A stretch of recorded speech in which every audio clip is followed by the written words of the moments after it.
Welcome to the Spirit and Coffee. Got my coffee here. Salute to you. Mm-hmm.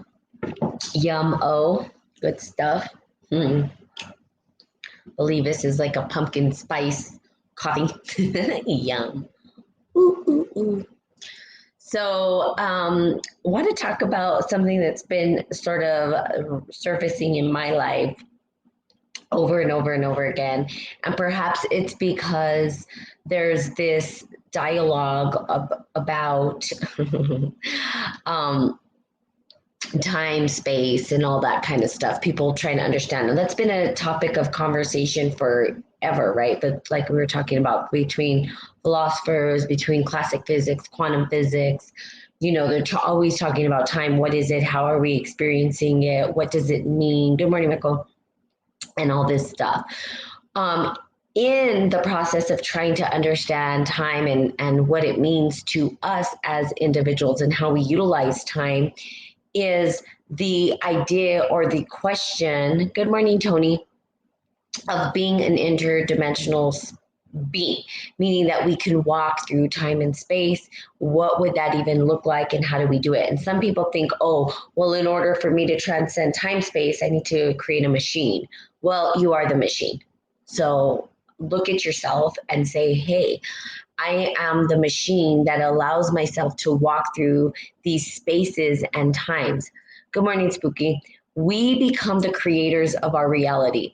So, being the author of your life, and I love it because I took this training called Authorship and Partnership. And authorship was how do we write our life? How do we begin to write out our life the way that we want to see it happen?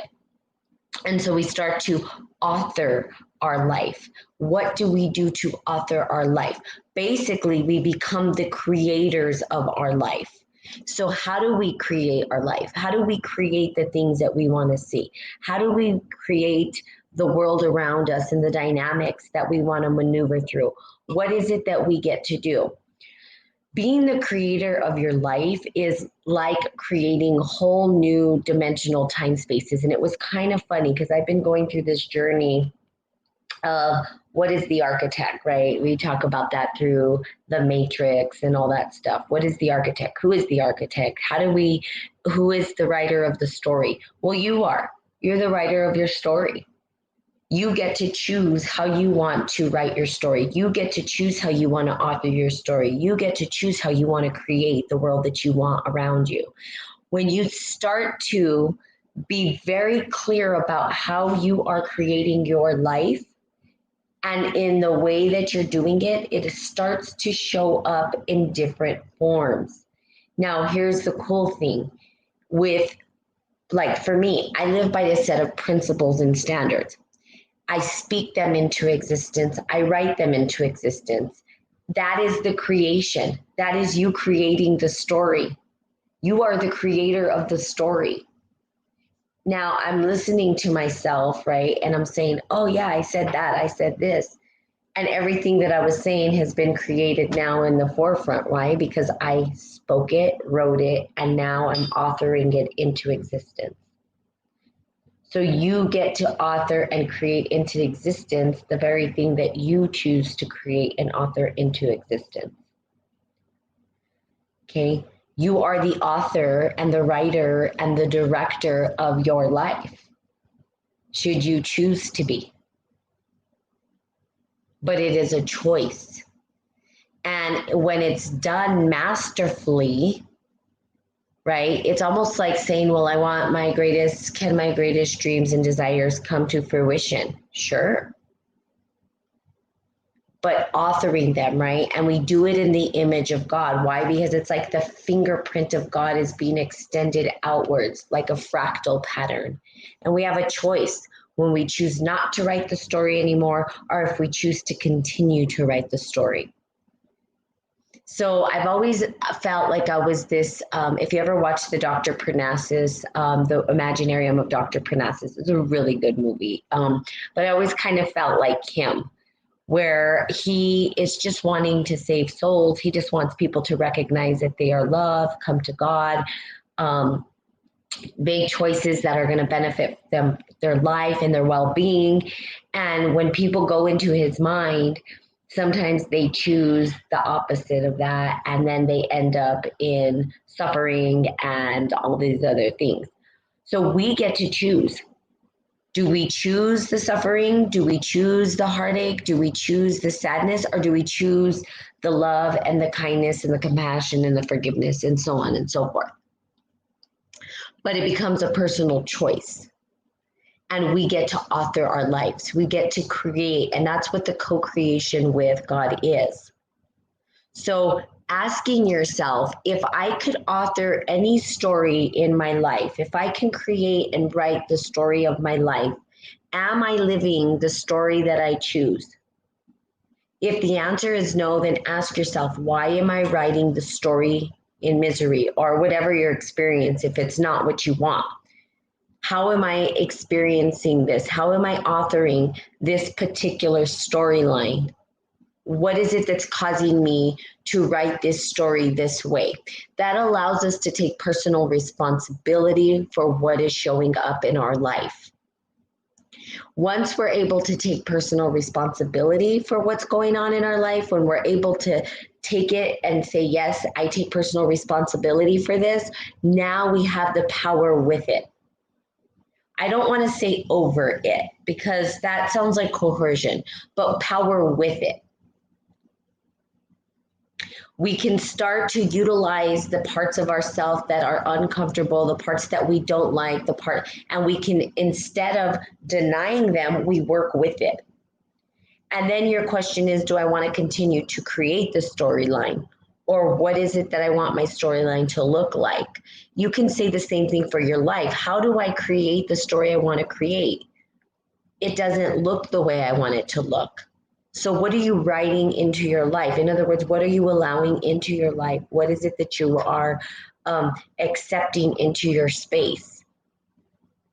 So part of it is being able to write and direct your life. I was listening to 2 different podcasts that I did, and I'm like, holy shnikes.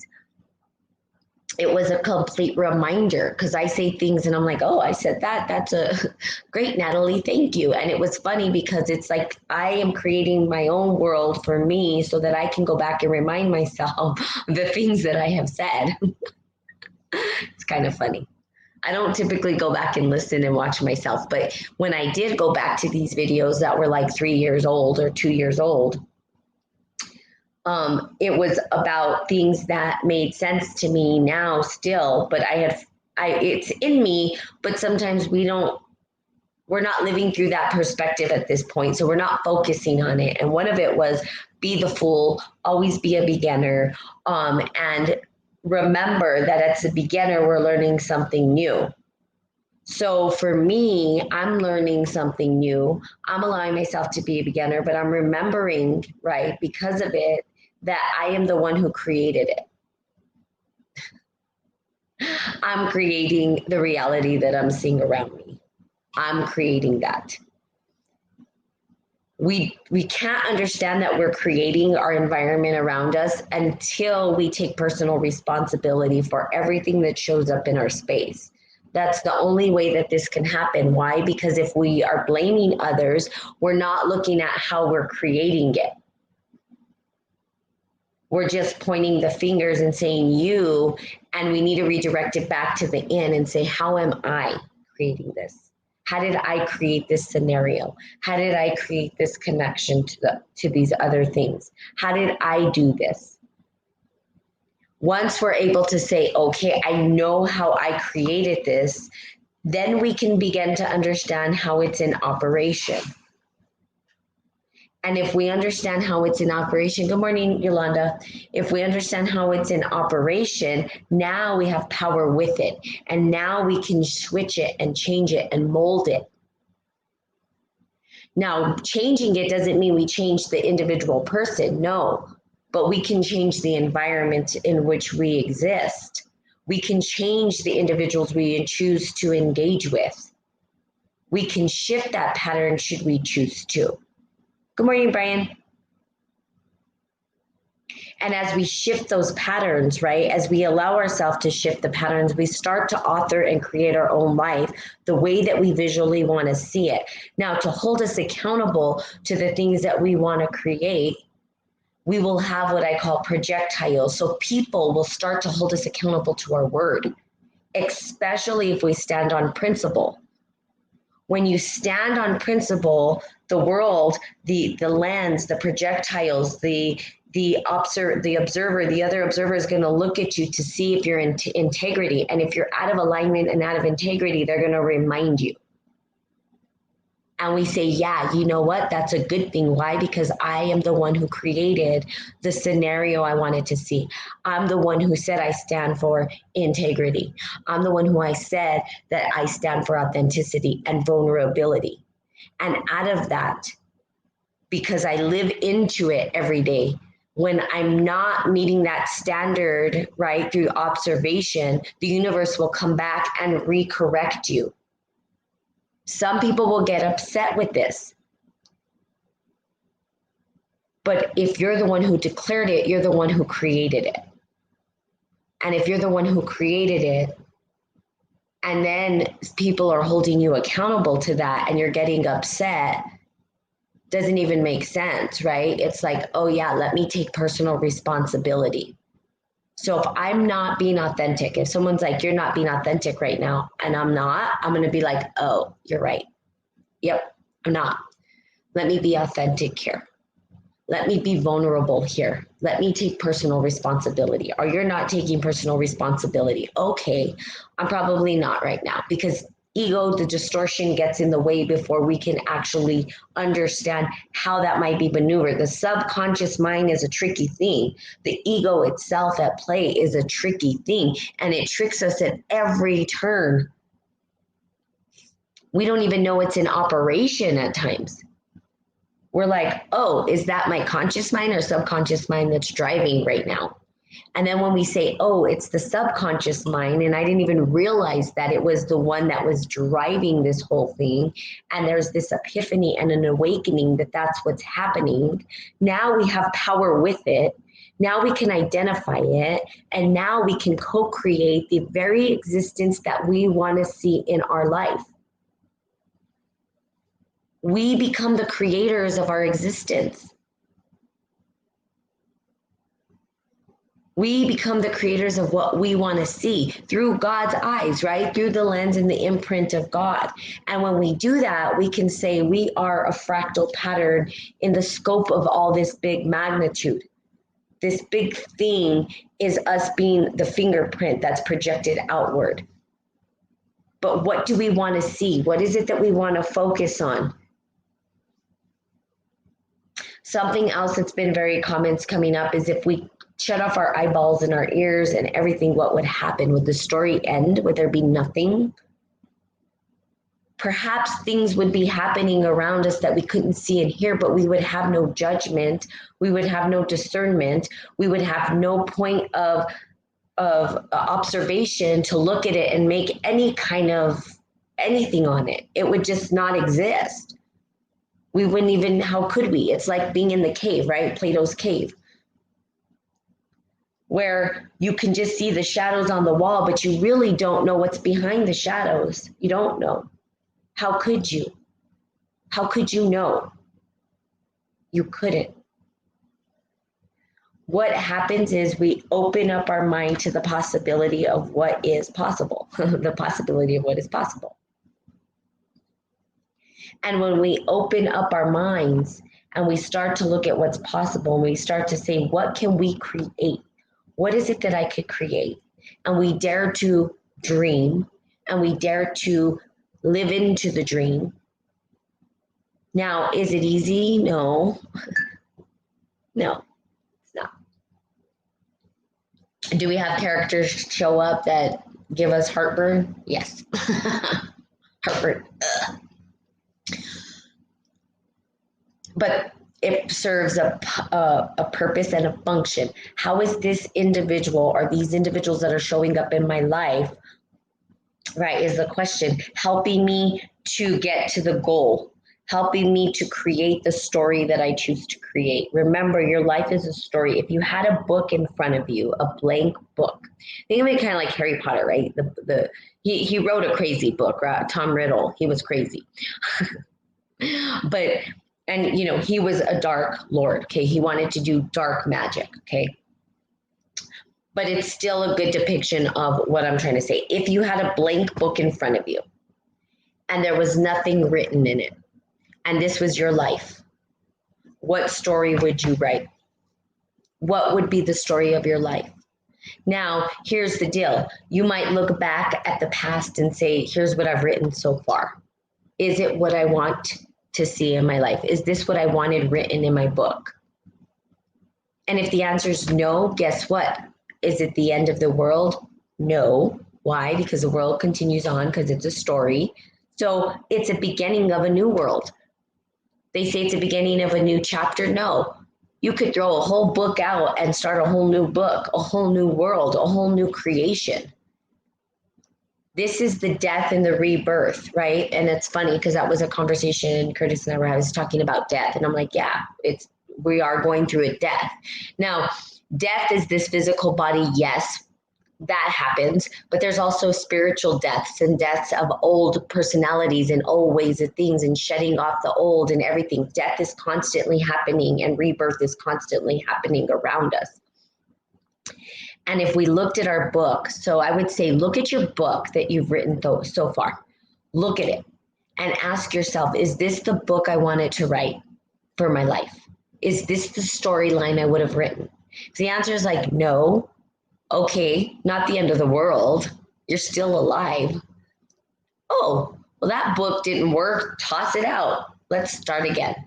How do I start from the beginning? How do I begin from this point forward to write the story I want to see happen in my life starting now?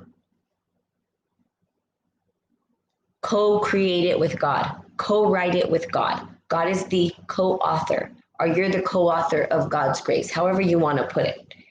And you say, God, here is the book of my life and my story. And here's how this story is going to go.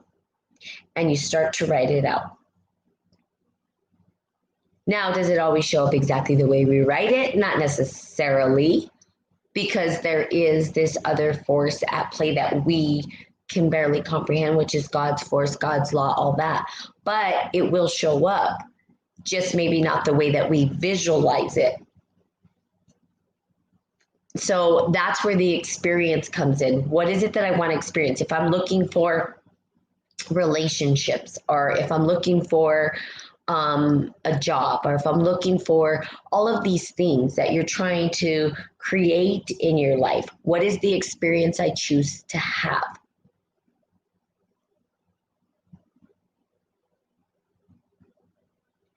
What is the experience that I'm choosing to create? Am I hitting the mark, or am I off the mark? And is my old storybook working? Or is it time to toss that out, burn it up, and restart again? And you could burn it up, because it's like the burning of the phoenix, right? The phoenix rises and falls through the fire. You burn that old story. That old book doesn't work anymore. I'm ready for a new book, not even a new chapter. I'm done with chapters of that book. That book doesn't even serve me. So burn it up. And now I have a blank book with a brand new beginning, a new start, a new opportunity to create a new story, to author a new storyline. What are the characters going to look like that show up in your story? How are they going to interact with you? How are you going to engage them? What would you talk to them about? How would you talk to them? What would you focus on? What would it look like? What would you take out of the old story that's you don't want seeping into the new story?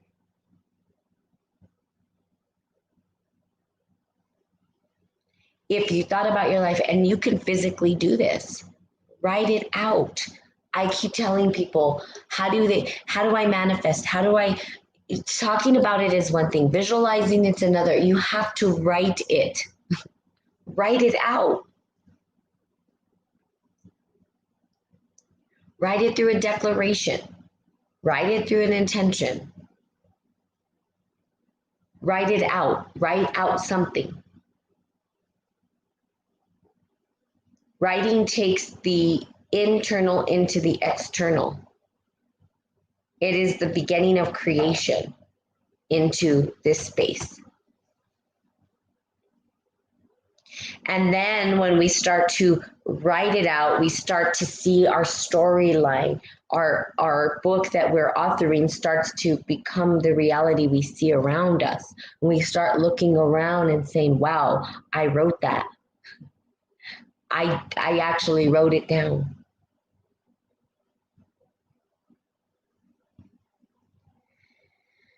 And then we go back and we reread it. We're like, holy crap, I wrote that down. And now look it's here.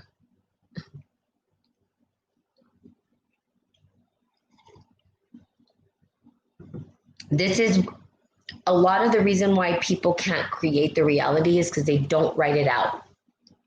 Once you put words on it, once you're able to spell it out, spelling, right? It's called spelling for a reason. Spell. What is a spell? It's the magic trick, right? We're spelling, we're doing magic. Why? Through words, through writing.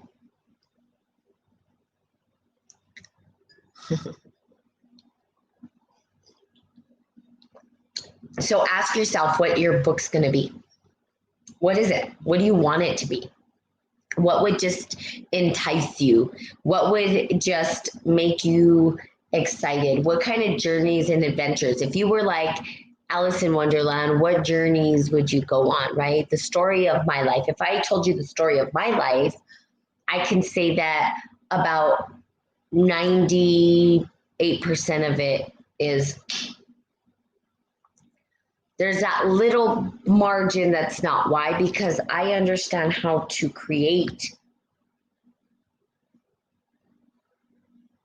I understand how to create my reality. I understand how to create the storyline I want to see.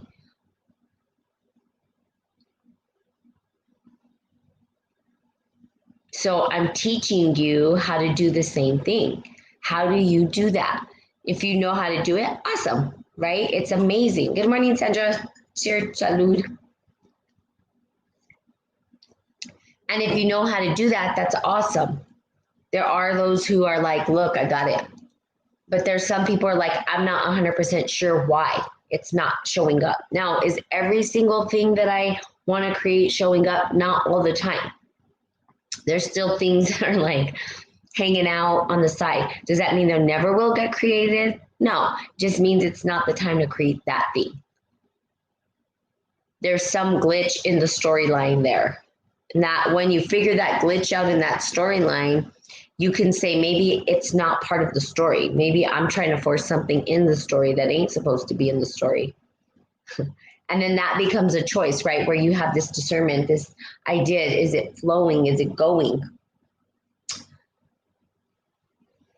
Maybe there's something better. Maybe there's a better way to create this. Maybe there's a better way to write this particular storyline into existence. Maybe the way that I'm writing it right now doesn't really serve the purpose the way I think it does, and that's why it doesn't fit. We can write in pencil. We don't have to write in pen. And even if we did write in pen, we could go back and strike out things or erase it. So think of your life as a book.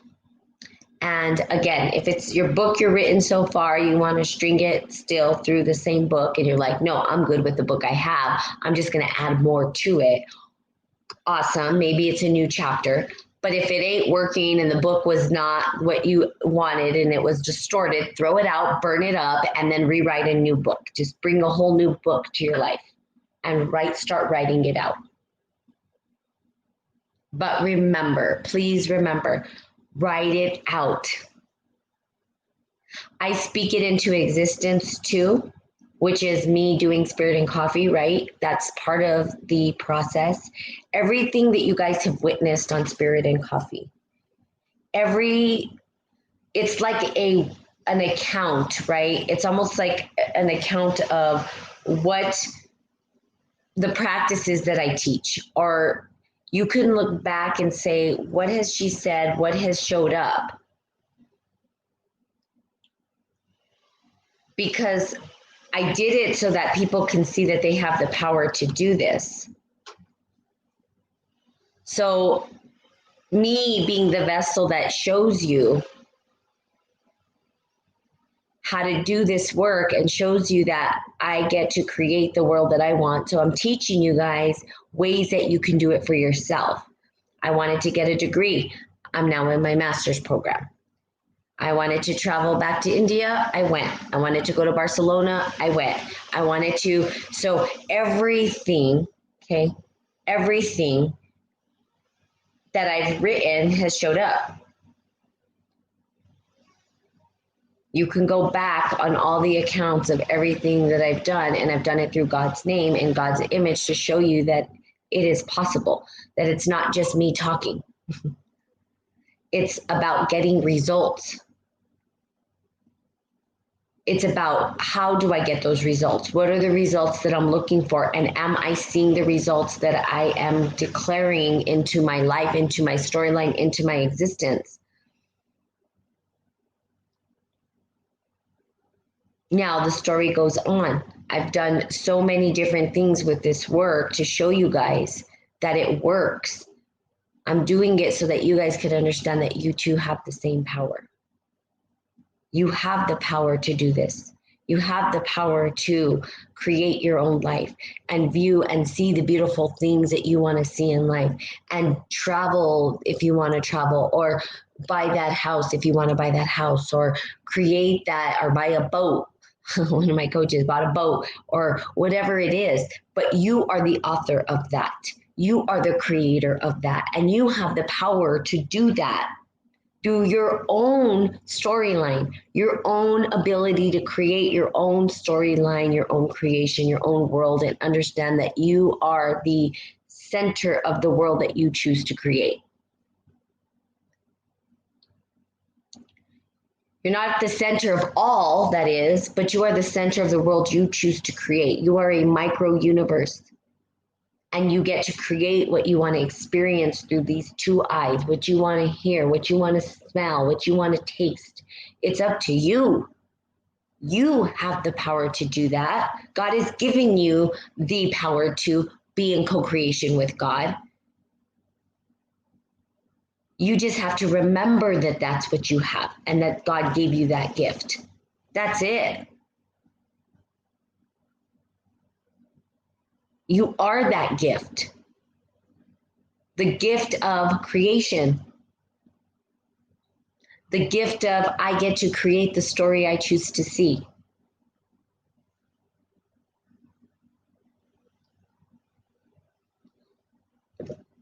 And if the distortion shows up, that's part of your creation too. Trust me, there was some distortion happening around me, and I'm going like, how did I create this? Wait, what did I create this for? Why is this here? What? Did I really write that in my storyline? Oh yeah, girlfriend, you sure did. And for what purpose? What was the reason I wrote it in? Why? Oh, now I get it. Okay, because I'm supposed to experience this.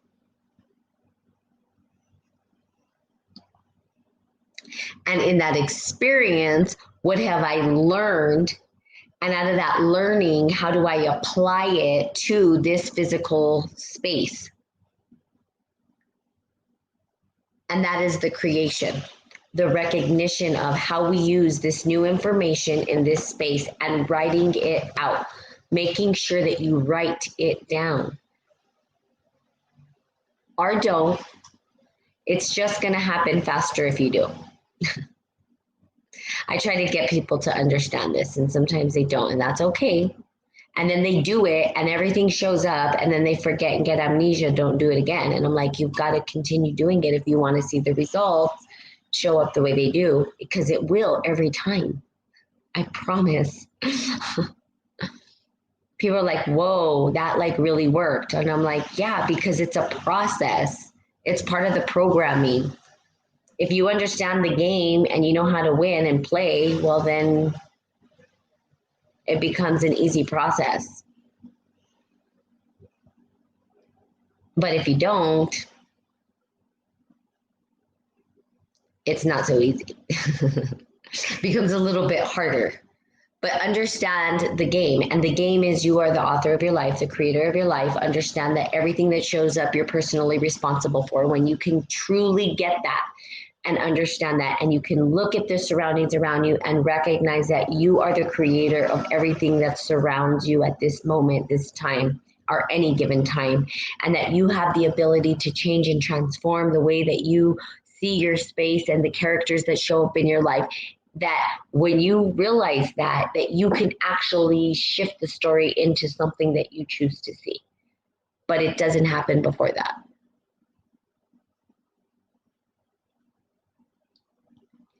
So if you have some kind of like, how do I do this? Again, pray, number one, of course, always God.